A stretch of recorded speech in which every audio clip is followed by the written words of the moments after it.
அன்னைக்கு இப்ப செயற்குழு கூட்டத்தினுடைய மொத்த செய்திகளையும் நான் கேட்டுட்டு தான் இருந்தேன். ஆ, அன்வர் ராஜாவை கட்சியிலிருந்து நீக்கினது மிகப்பெரிய தப்பு. ஏன்னா ம், அவர் ஆரம்ப கால எம்ஜிஆர் காலத்தினுடைய ஒரு தலைவராக இருந்து வந்துட்டு இருக்கிறவர். ஆ, ஆனா அதே நேரத்துல தமிழ் மகன் உசேனுக்கு கொடுக்க வேண்டிய பொறுப்பு தான். ஆ, அது எம்ஜிஆர் காலத்துல இருந்தவர். எம்ஜிஆரை கட்சியை விட்டு நீக்கிட்டாருன்னு சொல்லி சொன்ன உடனேயே தன்னுடைய பதவியை ராஜினாமா பண்ணவர் அவர்.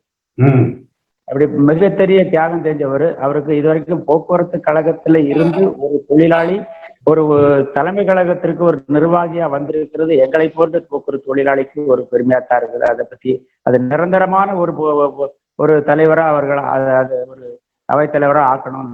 தற்காலிகமா என்பது அது சரியில்லை. நிரந்தரமாவே இருக்கணும் அப்படிங்கிறது என்னுடைய வேண்டுகோள். அதே நேரத்துல இப்போ அவங்க எடுத்திருக்க முடிவை பார்த்தா எனக்கு என்ன தோணுதுன்னா, ம், பாரதிய ஜனதாவினுடைய தலைமை என்ன முடிவு எடுக்கிறாங்களோ அதற்கு செயல்படுகிறது போல்தான் இவங்க செயல்படுகிறார்கள் என்று தோணுகிறது. ஆ, ஆமா, இதனால எம்ஜிஆருடைய தொண்டர்கள் புறக்கணிக்கப்படுகிறது ஒரு பக்கம் இருந்தாலும் ம், இவங்களுடைய நடவடிக்கைகள்லாம் சரியில்லை. அதனால கட்சியில மிகப்பெரிய தொண்டர்கள் எழுச்சியை ஏற்படுத்துறதுக்கு நீங்க முயற்சி எடுக்கணும். அதனால எம்ஜிஆருடைய தொண்டர்கள் வந்தால் ஒழிய அந்த கட்சியை ஒரு ஸ்திரமான ஒரு ஒரு நல்ல ஒரு நிலைமைக்கு கொண்டுட்டு வர முடியாது. இல்லைன்னு சொன்னா மக்களுடைய இதுல இருந்து மக்கள் நம்மளுடைய செல்வாக்கை இழந்துருவோம். அங்க போறது சரியில்லை. அதனால நீங்க எம்ஜிஆருடைய தொண்டர்களை ஒருங்கிணைக்கிறதற்கான ஒரு கூட்டத்தை ஏற்பாடு பண்ணணும். வர்ற வருஷத்துல கூட நீங்க பண்ணுங்க. ம், அப்படி பண்ணீங்கன்னு சொன்னாச்சுன்னா அதனுடைய பலம் என்னங்கிறது அவங்களுக்கு தெரிய நம்ம உணர்த்துறதுக்கு ஒரு வாய்ப்பா இருக்கும். ம், அது மாதிரி தொண்டர்களால் தேர்ந்தெடுக்கப்படக்கூடிய ஒரு தலைமை வேணுங்கிறதுல அசைக்க முடியாத நம்பிக்கை எனக்கு இருக்குது. என்னைக்காவது ஒரு நாள் ஒரு எம்ஜிஆருடைய தொண்டர் இந்த தலைமை தாங்குவார் இந்த கட்சிக்கு அப்படின்னு சொல்லிதான் நாங்க இத்தனை காலமும் ஒதுங்கி இருந்தாலும் கட்சி விட்டு போகாது இருந்தோம். ம், பொறுப்புல இருக்கிறவங்க போனாங்க வந்தாங்க. நாங்க அடிப்படை தொண்டனாக இருக்கிறதுனால எங்களுக்கு அந்த அம்மாவினுடைய தலைமை வந்ததற்கு பிறகு சசிகலா செய்த எத்தனையோ அந்த தவறுகளினால நாங்கெல்லாம் கட்சி விட்டு ஒதுங்கி இருந்தாலும் என்றாவது ஒரு நாள் எம்ஜிஆருடைய தொண்டன் ஒருத்தன் தலைமை தாங்குவான் என்கிற எண்ணத்தின் அடிப்படையில நாங்க இவ்வளவு நாளும் பொறுமையா இருந்திருக்கிறோம். அதை நம்ம இழந்துராத அளவுக்கு எங்க காலத்திலேயே அந்த ஒரு நல்ல ஒரு நிலைமை வரணும்னு சொல்லி நாங்க நினைக்கிறோம். எனக்கெல்லாம் இப்போ நான் 10 வயசுல எம்ஜிஆர் ஆதரிச்சவன். இன்னைக்கு எனக்கு 66 வயசு ஆகுது. ஏறக்குறைய 25-30 ஆண்டு காலம் இந்த கட்சிக்காக நிறைய பாடுபட்டிருக்கிறோம், நிறைய இழந்திருக்கிறோம். அது எம்ஜிஆருக்காக நாங்க செஞ்சதுல எங்களுக்கு மன நிறைவு. நாங்க இப்ப ஒதுங்கி இருந்தாலும் கட்சியை விட்டு ஒதுங்கல. மீண்டும் எம்ஜிஆருடைய பேர் அங்க ஒலிக்கணும். எம்ஜிஆருடைய தொண்டர் தலைமை ஏற்படும். அதுதான் எங்களுடைய விருப்பம். அதுக்கு உங்களை போன்றவர்கள் முன்னின்று வருகிற போது தான் எங்களுக்கு ஒரு ஒரு தன்னம்பிக்கை வந்திருக்குது. இப்போ புதுசா அவங்க இன்னும் இறங்கி வேலை செய்யலாம் அப்படிங்கிற ஒரு எண்ணம் வந்திருக்குது. ஏன்னா நாங்க எத்தனை வருஷம் இருப்போம்னு சொல்ல முடியாது. அதுக்குள்ள ஒரு நல்ல தலைமையை பார்த்துட்டோம்னா எங்களுக்கு ஒரு திருப்தியா இருக்கும். அதனால நாங்க எங்களுடைய கருத்தை சொல்றோம். நீங்க அதை ஒரு செயல் வடிவமா கொண்டு வந்தீங்கன்னா நல்லா இருக்கும். அது இப்ப பாரதிய ஜனதா கட்சியினுடைய செயல்ல தான் இவங்க செயல்படுத்துறாங்க. அவங்க சொல்றதான் செயல்படுத்துறாங்க, நல்லா தெரியுது.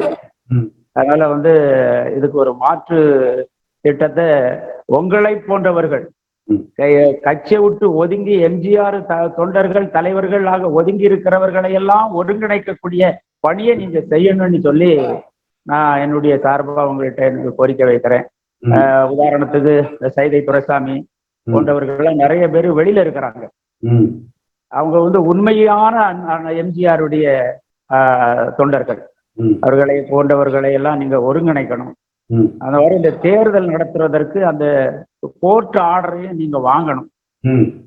தொண்டர்களால் தேர்ந்தெடுக்கப்படக்கூடிய தலைமை வேணுங்கிற பைலாவின் அடிப்படையில நீங்க தேர்தல் நடத்துங்க அப்படின்னு சொல்லி கோர்ட் அவங்களை நிர்பந்திக்கிறது மாதிரி நீங்க போட்டிருக்கிற கேஸை இன்னும் கொஞ்சம் வேகம் எடுத்து செய்ய முடியாது. நான் உங்கள்கிட்ட என்னுடைய கருத்தை சொல்றேன். மேல ஒரு வர்ற வருஷத்துலயாவது தலைவருடைய பிறந்த நாளைக்கு பின்னாலேயாவது எம்ஜிஆருடைய தொண்டர்களை அரவணைக்கிறது மாதிரி ஒரு ஒரு ஒரு அமைப்போ ஒரு கூட்டத்தையே ஏற்பாடு பண்ணுங்க. தமிழ்நாடு முழுவதும் இருந்து உங்களுக்கு பெருத்த ஆதரவு கிடைக்கும். அதை பார்த்தாலே அவங்க ஆட்டோமேட்டிக்கா அவங்க ஒரு லைனுக்கு வந்துருவாங்க. இதான் என்னுடைய கருத்து. சார், நம்ம ஏடிஎம்ல வந்து நம்ம எடப்பாடியை விட நீங்க கொஞ்சம் தெளிவா வர்ற மாதிரி நீங்க எங்களை ட்ரை பண்ணுங்க சார். மீட்டிங்குமே அங்கங்க அட்டன் பண்ணுங்க சார். நீங்க வந்து ஒரு மீட்டிங்கு 214 தொகுதியில நீங்க வந்து ஒரு சுற்றுப்பயணம் மாதிரி வர்ற மாதிரி பாருங்க. அது எங்களுக்கு நாங்க விரும்புறோம். நாங்க திருவள்ளூர் மாவட்டம் இது. 214 தொகுதியில் நீங்க வந்து ஒரு ரவுண்ட்ஸ் பண்ணி சுற்றி வரும்போது நமக்கு உங்களுக்கு அடையாளமும் தெரியும். இன்னும் ஒரு வாட்ஸ்அப் குரூப்ல இன்னும் கொஞ்சம் தெரியப்படுத்துங்க. நாங்கள் இன்னும் அதிகமாக விரும்புகிறோம் சார். உங்க அதே போல நம்ம கட்சிக்கும் நம்ம பேர் இருக்க மாதிரி பாருங்க. கட்சிக்கு நமக்கு பேர் இருக்க மாதிரி நம்ம இந்த குரூப்ல வந்து நம்ம இருக்கோம் அப்படிங்கிற அளவுக்கு நீங்க நம்ம எதிர்பார்க்குறோம். அம்மா வழியில் வந்த மாதிரி நம்ம அந்த கட்சி அந்த இதுல வந்து சர்ச்சைகளா அது பிஜேபியோட சேர விடக்கூடாது. நீங்க அது வந்து எங்களுக்கு வாக்குறுதி கொடுப்பீங்களா? அது கொஞ்சம் வாக்குறுதி கொடுக்க முடியுமா உங்களால? ஹலோ, கேக்குது, சொல்லுங்க. அது அது வந்து எங்களுக்கு சேர விடாம வாக்குறுதி கொடுங்க நீங்க. அதை நாங்க எதிர்பார்க்கிறோம். அண்ணா கேக்குதாண்ணா? பேசுங்க அண்ணா. இந்த அடிப்படை தொண்டர்களால தேர்ந்தெடுக்குது தொண்டர்களை ஏமாத்துற கதைண்ணா அது. ஒரு தலைவரும் துணை தலைவரும் போட்டுட்டு வேற யாரையும் போட்டு விடாம மட்டும் தொண்டர்களால் நியமிக்கப்பட்டாச்சுன்னு சொல்லி கண்மூடித்தனமா இது வந்து தொண்டர்களை ஏமாத்துறது. ஒருங்கிணைப்பாளர் துணை ஒருங்கிணைப்பாளர் 2 பேரும் நின்றுப்பாங்க. என்ன மாத்திக்கலாம். இப்ப ஓபிஎஸ் வந்தா நாளைக்கு எடப்பாடி நின்றுப்பாரு, இவர் இணையா இருந்துப்பாரு. அவ்வளவுதான், ஒரு மணி நேரம் தேர்ந்தா. ஆனா போட்டி போடணும், 4 பேர் மனு தாக்கல் பண்ணி அதுல வெற்றி பெறதான் தொண்டர்கள் அடிப்படை. இது வந்து ஏமாத்துற வேலை. அதே மாதிரி இப்ப அனுராஜா நிக்கினாங்க. அதே சி சண்முகத்தை நீக்கணும். இதுக்கு முன்ன சட்டசபை இனிமேதான் ஒழுங்கா நடக்குது அப்படின்னு சொன்னால நீக்கணும். எங்க அப்பா கருணாநிதி கதை வசனம் எழுதின அவங்களும் நீக்கணும். துரைமுருகன் அவனு நீக்கணும். யார் சொன்னாங்களோ அவங்களும் நீக்கிட்டு விட்டு இவர் வந்து பிஜேபியோட கூட்டணி சசிகலா தேவைன்னு இருக்கிறாரு. இதுதான் இதுக்கு வந்து நீக்கினதாக சொல்றாங்க. இப்ப இவங்க இத்தனை பேரும் நீக்க வேண்டியதானே? அதே மாதிரி இப்ப தற்காலிகமா வந்து நீக்கிருக்காங்க, வச்சிருக்காங்க அவைத்தலைவரா. ஏன் 1 மணி நேரம் தேர்ந்தெடுக்கப்படும் சொல்ல வேண்டியதுன்னா? அப்ப இது யாரும் ஏமாத்துற வேலை? இந்த எலெக்ஷனுக்காக வச்சிருக்காங்க, அந்த இதுக்காக, வேற ஒண்ணும் இல்ல. ஆனா வந்து இது வந்து முழுக்க தொண்டர்கள் அடிப்படை தொண்டர்கள் ஏமாத்துற வேலை தான் இது. பிரச்சனை பெருசா போகுது, இதுக்காக இந்த மாதிரி பண்ணிருக்காங்க. நீங்க கொஞ்சம் முன்னுக்கு வாங்க. அங்க கேஸ் எடுத்து கட்சி ஜெயிக்கிறதுக்கு பதவிக்கு நீங்க வாங்க. நல்லவங்களை வரட்டும், கட்சி ஸ்ட்ராங் பண்ணும். இதுக்கு என்ன வழியா இருக்கு நீங்க எடுப்பாடு பண்ணுங்கண்ணா. கொஞ்சம் அது 2 தலைமைக்கு சேர்த்து 1 ஓட்டு. அதாவது ஒருங்கிணைப்பாளர் இணை ஒருங்கிணைப்பாளர் 2 பேர் நிற்பாங்க. ஜோடி வழியாட்ட நிக்கணும். யாராவது தேர்தல்ல நிக்கணும்னா முதல்ல ஒரு ஜோடி பிடிக்கணும். நிக்கணும். இரட்டை தலைமைக்கு ஒற்றை ஓட்டு. நீங்க 1 ஓட்டு போடுவீங்க. அது இரட்டை தலைமை 2 பேர் ஜோடி. உங்களுக்கு எந்த ஜோடி? ஜோடி நம்பர் 1, ஜோடி நம்பர் 2, ஜோடி நம்பர் 3? அழகி போட்டியா நடத்துறாங்க. அத கட்சியை ஏமாத்துற வேலைனா அதிமுக இதே பயோடேட்டா மாத்துற மாதிரி தொண்டர்களாக தேர்ந்தெடுக்கப்பட்டோம் அப்படின்றதுக்காக கணக்காட்டுறதுக்காக அந்த மாதிரி பண்றாங்கண்ணா. நீங்க கொஞ்சம் முடிவு பண்ணுங்கண்ணா கொஞ்சம். அதை இல்ல, முதல்ல தொண்டர்களால தேர்ந்தெடுக்கப்படணுங்கிறதே நம்ம இன்றைக்கு 140 நிகழ்வுகளை நடத்தி ஒரு கடுமையான அழுத்தம் அந்த தொண்டர்கள் மத்தியில இல்ல அடிப்படை தொண்டன் தான் இந்த தலைமையை தேர்ந்தெடுக்க வேண்டும் என்கிற அந்த குரல் அடிமட்ட தொண்டர்கள் மத்தியில மிக வலிமையாக எழுந்த காரணத்தினாலதான் இப்படி ஒரு சிந்தனைக்கு இவங்க வந்திருக்காங்க. முதல்ல இது இன்னும் கொஞ்சம் வலிமையாக ஒலிக்கிற பொழுதுதான் வந்து உண்மையான இதனுடைய பலன் அதிமுக கட்சிக்கு இந்த அடிப்படை தொண்டர்களுக்கு கிடைக்கும். அதே மாதிரி நீ வந்து அதிமுக நான் இது பண்ண சொன்னாங்க, கவுன்சிலர் இதுக்கு மனு தாக்கல் பண்ணுங்க. நாங்க மூர்த்தி இருக்கிற வரைக்கும் எனக்கு கொடுக்க மாட்டாரு, அப்படிப்பட்ட கட்சி எனக்கு தேவையில்லை. முதல்ல அம்மாவுக்கு பயந்துட்டு இருந்தாங்க. இப்ப மாவட்ட செயலாளர் என்ன சொல்றாரோ, யாருக்கு போறாரோ, திமுக நாளைக்கு வந்தா கூட அவரு கூட போட்டுவாங்க. ஆனா மாவட்டம் என்ன சொல்றாங்க அதான் கேட்பாங்க. எனக்கு மூர்த்தி கொடுக்க மாட்டாரு, அதெல்லாம் நான் போட மாட்டேன், மனு தாக்கல் பண்ண மாட்டேன், நான் சுவச்சா நின்றுக்கிறேன்னு சொல்லிட்டு நின்ட்டானே. ஆமாண்ணா, ஆனா கூப்பிட்டாங்க, நகர செயலாளர் கூப்பிட்டாரு, பணம் கட்டு நான் உனக்கு நான் வாங்கி தரேன். அதெல்லாம் மூர்த்தி கொடுக்க மாட்டாரு, மாதவரம் மூர்த்தி கொடுக்க மாட்டாருன்னு கண்டிப்பா சொல்லிட்டு அதனால மனு தாக்கல் பண்ணல. அம்மா தாக்கல் பண்ணிருக்காங்க. செஞ்சு வைங்க. அது நாளைக்கு வந்து ஏதேனும் ஒரு சூழ்நிலைகள்ல வந்து நம்ம கை ஓங்குற பொழுது அதெல்லாம் கொண்டு வந்துடலாம். நீங்க மனு தாக்கல் செய்யறத செஞ்சு வைங்க. அப்புறம் அவங்க என்ன முடிவு பண்றாங்கன்னு பார்ப்போம். ஏன் அந்த வாய்ப்பை விடுறீங்க? இல்ல கொடுக்க மாட்டாங்கண்ணா. அது விவசாயம் 1500 வேஸ்டா போகணும். இன்னும் அதுக்குள்ள காலங்கள் மாறலாம் இல்லையா? அந்த தேர்தல் வர்றதுக்குள்ள சூழ்நிலைகள் எப்படி அப்படிங்கிறது தெரியாது இல்ல.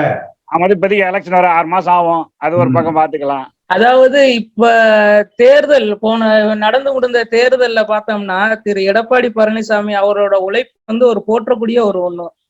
அவருடைய கொங்கு மண்டலங்கள் ஃபுல்லா அதிமுகவுடைய ஆட்சிகள் அமைஞ்சது.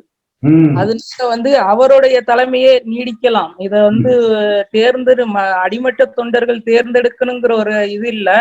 இருந்தாலும் அவருடைய தலைமையே நீடிக்கலாம், அதுல ஒன்றும் தவறு கிடையாது. அந்த சூழ்நிலையிலேயே பார்த்தோம்னா பாஜகவோட கூட்டணி வச்சிருக்கிறதுனால அது மத்தவங்களுக்கு ஒரு சில பேர்களுக்கு முரண்பாடா இருந்ததுனால அவங்க ஒன்னும் அந்த தேர்தல்ல தோல்விக்கான காரணங்கள் அவங்களாகதான் இருக்கும் அப்படிங்கிற ஒரு இதுல இருக்கிறோம்.